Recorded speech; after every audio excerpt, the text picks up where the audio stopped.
Le train autonome est sur les rails, mais ne dépasse pas les 35 km/h. En cabine, le conducteur n'a pas encore disparu. À peu près 30% de traction, on est à 17 km/h.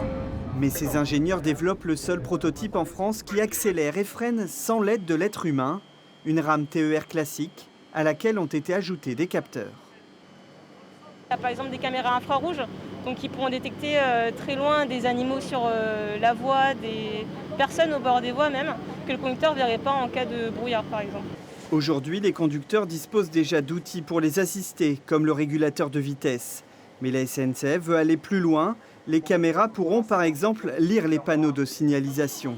Grâce à l'intelligence artificielle, les lignes déjà très fréquentées pourront recevoir plus de trains.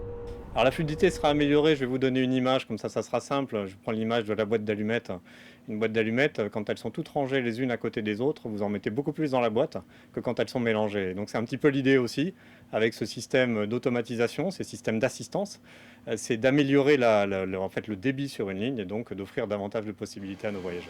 Des trains sans conducteur, cela pose forcément la question de l'emploi. Sur ce sujet épineux, la SNCF essaye d'être rassurante.